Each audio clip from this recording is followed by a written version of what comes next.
নিশ্চয়কৈ আজিৰ দিনটোত আছুৰ নেতৃত্বত বিভিন্ন প্ৰান্তত যি ড্ৰাগছ বিৰোধী সজাগতা সমদল সেই সমদল উলিওৱা দেখিবলৈ পোৱা গৈছে। নলবাৰীও ব্যতিক্ৰম নহয়।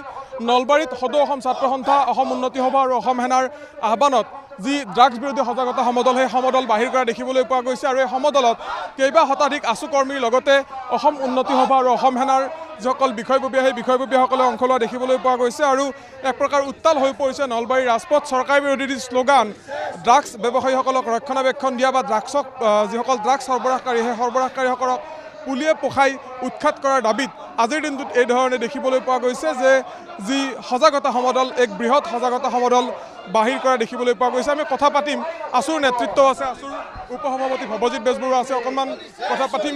এক বৃহৎ সমদল আৰু এই সমদলৰ এই ধৰণে আগবাঢ়িছে, কি ক'ব বিচাৰে?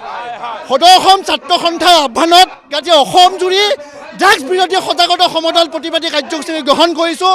এইটো কথা স্পষ্ট যে অসমৰ উঠি অহা নতুন প্ৰজন্মৰ যুৱক যুৱতী বহু পৰিয়াল এই ড্ৰাগছৰ কাৰণে ধ্বংস হৈছে আৰু পুলিচ প্ৰশাসনে ড্ৰাগছ বেপাৰীসমূহ কৰায়ত্ব কৰিব নোৱাৰাটো আটাইতকৈ ব্যৰ্থ। আৰু আজি এই প্ৰতিবাদী কাৰ্যসূচীৰ পৰা স্পষ্টভাৱে আমি ক'বলৈ বিচাৰিছোঁ যে ড্ৰাগছমুক্ত এখন অসম লাগিব, একে সময়তে ড্ৰাগছমুক্ত এখন নলবাৰী লাগিব আৰু ড্ৰাগছ বেপাৰী কৰায়ত্ব কৰি পুলিয়ে পোখাই নিশ্চিত কৰিব লাগিব।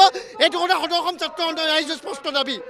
অকণমান আপোনাৰ ওচৰত আহিছোঁ, কি ক'ব বিচাৰিব? এক বৃহৎ সমদল আৰু এই সমদল আগবাঢ়িছে। আজি সদৌ অসম ছাত্ৰ সন্থাৰ নেতৃত্বত যি ড্ৰাগছ বিৰোধী অভিযান চলিছে গোটেই অসমতে, আৰু আমিও তাতে আমাৰ প্ৰাক্তন কৰ্মীসকলে লগ লাগি বিশেষকৈ অসম সেনা, অসম উন্নতি সভাই আমি গোটেই যৌথভাৱে এই আজি সমদল কৰি আমি ৰাইজক এৱাৰনেছ আনিব বিচাৰিছোঁ যে ড্ৰাগছৰ বিৰুদ্ধে চৰকাৰে আজিলৈকে যি ব্যৱস্থা ল'ব নোৱাৰে, আমি ৰাইজে লগ লাগি পেলাই এই ব্যৱস্থা লোৱাৰ কাৰণে আহ্বান জনাইছোঁ আৰু ড্ৰাগছমুক্ত অসম এখন কৰাৰ কাৰণে আমি পদক্ষেপ হাতত লৈছোঁ। ধন্যবাদ জনাইছোঁ। অকণমান আপোনাৰ ওচৰলৈ আহিছোঁ, এক বৃহৎ সজাগতা সমদল এই ধৰণে আগবাঢ়িছে, কি ক'ব বিচাৰিব, কি আহ্বান জনাব?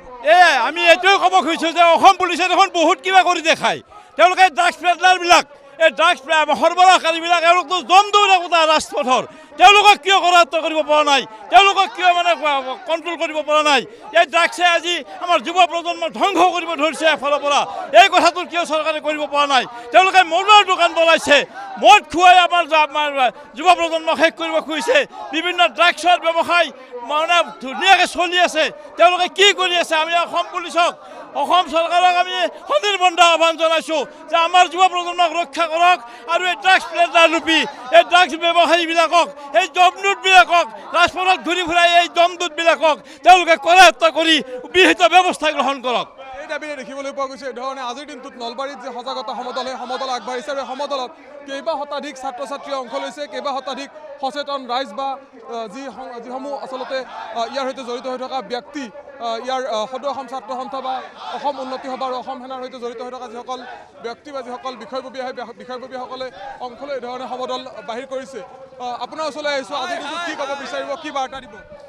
হয়, সদৌ অসম ছাত্ৰ সন্থা, অসম উন্নতি সভা আৰু অসম সেনাৰ আহ্বানত আজি সদৌ নলবাৰী জিলা ছাত্ৰ সন্থা, নলবাৰী জিলা উন্নতি সভা আৰু অসম সেনা নলবাৰী জিলা সমিতিয়ে নলবাৰীৰ মাজমজিয়াত আমি এই ড্ৰাগছ বিৰোধী প্ৰতিবাদী সমদল ৰূপায়ণ কৰিছোঁ। আৰু এই প্ৰতিবাদস্থলীৰ পৰা এটা কথা কৈ দিব বিচাৰিছোঁ যে আমাৰ অসমৰ পৰা ড্ৰাগছ মুক্ত হ'ব লাগিব আৰু ড্ৰাগছ মুক্ত হ'ব লগা হ'লে বেপাৰীসমূহক অসম আৰক্ষীয়ে কৰায়ত্ব কৰিব লাগিব। আৰু অসম আৰক্ষীয়ে ইচ্ছা কৰিলে কি কৰিব নোৱাৰে, এই ড্ৰাগছ বেপাৰীসকলক অসম আৰক্ষীয়ে কৰায়ত্ব কৰি দৃষ্টান্তমূলক শাস্তি প্ৰদান কৰিবলৈ আহ্বান জনাইছোঁ। এইধৰণে দেখিবলৈ পোৱা গৈছে সদৌ অসম ছাত্ৰ সন্থা, অসম উন্নতি সভা আৰু অসম সেনাৰ আহ্বানত ড্ৰাগছ বিৰোধী যে সজাগতা সমদল সেই সমদল নলবাৰী চহৰৰ মাজমজিয়াৰ এই ধৰণে আগবাঢ়িছে। আৰু সকলোৰে এটাই স্পষ্ট কথা যে ড্ৰাগছ বন্ধ হওক, ড্ৰাগছৰ সৰবৰাহ বন্ধ হওক, ড্ৰাগছ ব্যৱসায়ীসকলক পুলিয়ে পোখাৰে উৎখাত কৰাৰ ক্ষেত্ৰত অসম চৰকাৰ বা অসম আৰক্ষীয়ে কঠোৰতকৈ কঠোৰ ব্যৱস্থা গ্ৰহণ কৰক।